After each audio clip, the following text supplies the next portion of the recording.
Une autre liste sans étiquette pour ces élections municipales à Villepreux, celle menée par vous, Valérie Bain, bonsoir. Bonsoir. Vous êtes la tête de liste d'Agir avec vous pour Villepreux, une liste qui se veut citoyenne, ouverte et participative. Et c'est une liste qui regroupe des habitants, des commerçants, des acteurs du secteur associatif, mais aussi deux conseillers municipaux actuels d'opposition. L'idée, c'est que ce soit une candidature plurielle qui unisse les forces, finalement.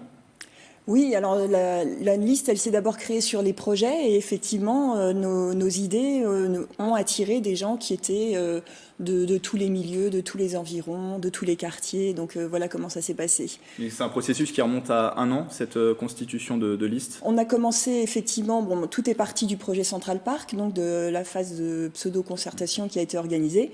Et voilà, petit à petit, on s'est regroupés les uns avec les autres et on s'est aperçu qu'au-delà du projet de Central Park, il y avait d'autres projets sur lesquels on pouvait proposer une alternative à ce que nous donnait la majorité de l'époque. On parlera tout à l'heure de ce projet Central Park.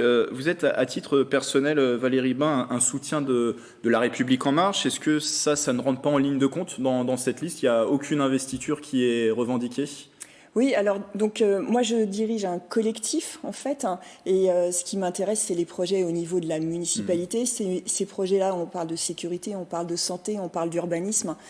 Ça va au-delà en fait des étiquettes politiques. Donc je dirige une liste citoyenne, ouverte et plurielle. Et voilà, il n'y a pas de soutien ni de loin ni de près sur notre liste citoyenne. Et il y a un autre angle affiché aussi dans cette candidature, c'est de promouvoir la démocratie participative. Comment vous verriez les habitants davantage associés à la décision communale? Est-ce que ce peut être au travers, par exemple, de budgets participatifs, comme on peut voir fleurir sur d'autres communes? Comment vous voyez les choses?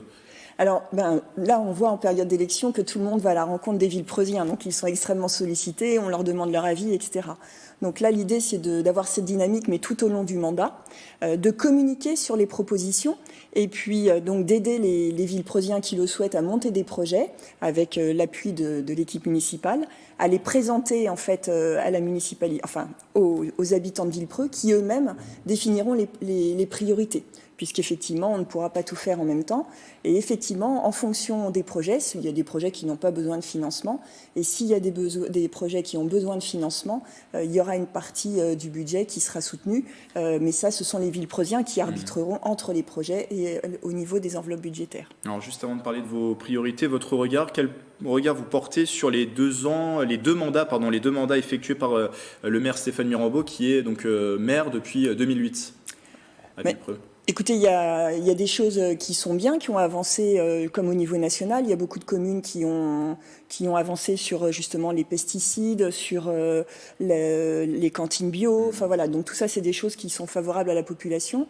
Après, nous, le problème qu'on a sur Villepreux, c'est la multiplication des programmes immobiliers dont on ne voit vraiment pas le sens. Et ça, on n'arrive pas à comprendre où veut nous emmener cette municipalité. Il y a le programme Central Park, notamment, que vous évoquiez tout à l'heure, un écoquartier de 19 000 m² dans le secteur du Trianon et de l'ex-RD 298. Ça, c'est un projet que vous voulez geler. En tout cas, c'est l'une de vos promesses si vous êtes élu. Pourquoi il faut l'arrêter aujourd'hui, ce projet? En fait, là, on vient d'avoir un quartier qui s'appelle les Hauts du Moulin avec une première tranche de à peu près 500 logements.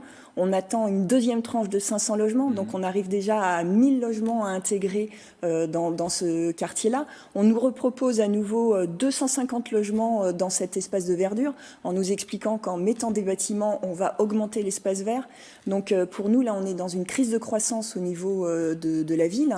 Il faut déjà qu'on absorbe en fait les nouveaux arrivants de Villepreux, qui sont les bienvenus, qu'on leur fasse partager notre qualité de vie et nos valeurs.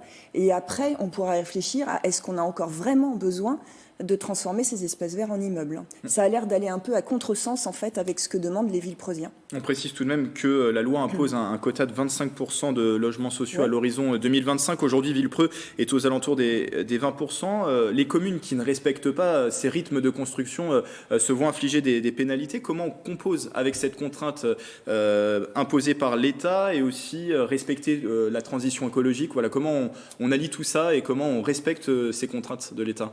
Alors, ce qu'il faut comprendre, c'est assez paradoxal, mais quand vous construisez 100 logements et que, du coup, vous faites 25 logements sociaux, eh bien, comme au total, vous avez augmenté le nombre de logements, quelque part, vous le pourcentage que vous gagnez est minime en fait. Donc la seule façon, c'est que nous on envisage, c'est de construire des toutes petites unités, mais uniquement par exemple, 10 logements sociaux. Voilà, 100% de logements sociaux sur 10 logements. Ça fait plus de bénéfices, en fait, que de construire 25% de logements sur une unité de 80. Voilà. Alors, donc c'est une alternative à ce qui est proposé actuellement. L'une de vos priorités également, c'est l'offre culturelle. Vous souhaitez donner un nouveau souffle au théâtre de Villepreux. C'est un équipement de 430 places. Oui. Quel est le problème avec ce lieu ?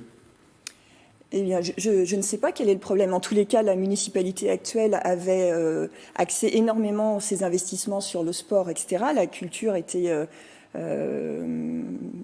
elle n'a pas même été mise de côté, elle a été ignorée pendant 2 mandats. Voilà, nous, on a intégré la SKY depuis 2016.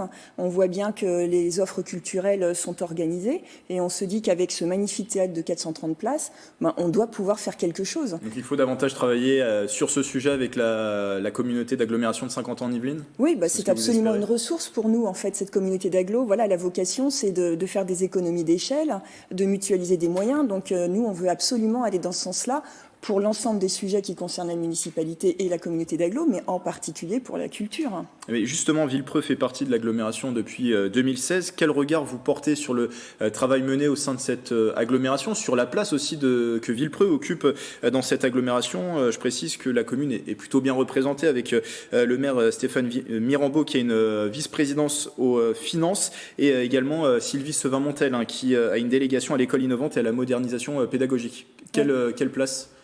Quel regard vous portez sur cette place de Villepreux ? Écoutez, sur ces sujets-là qui sont traités, forcément, ils avancent avec les autres, mais d'une façon générale, nous, dans le cadre de la préparation de cette campagne, tous les experts qu'on sollicite au niveau de la SKY, etc., on s'aperçoit que finalement, il y a des compétences à la SKY et qu'elles ont peu accès, en fait, aux Villepreusiens.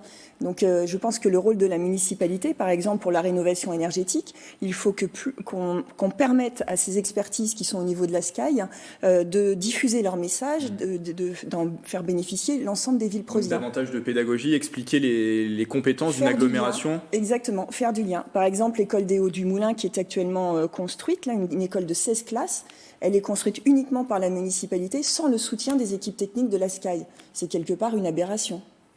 Un dernier mot, on arrive à la fin de cet entretien. Votre prochain rendez-vous de campagne ? Alors, nous invitons tous les Villepreusiens à venir nous rejoindre à notre réunion publique samedi prochain, 25 janvier à 16h à l'Annexe.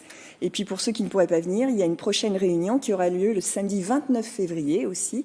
Et enfin, une dernière réunion le samedi 7 mars. Vous pouvez aussi nous suivre sur les réseaux sociaux ou venir à notre rencontre. Nous sommes souvent présents sur le marché. Merci Valérie Bain, tête de liste d'Agir avec vous pour Villepreux. Et outre votre candidature et celle de Sylvie Sevin-Montel dont on parlait tout à l'heure, la candidature aussi du maire sortant Stéphane Mirambeau, celle du délégué départemental du MoDem Jean-Baptiste Amonique, enfin Kouros Golgolab qui conduira la liste tout simplement Villepreux.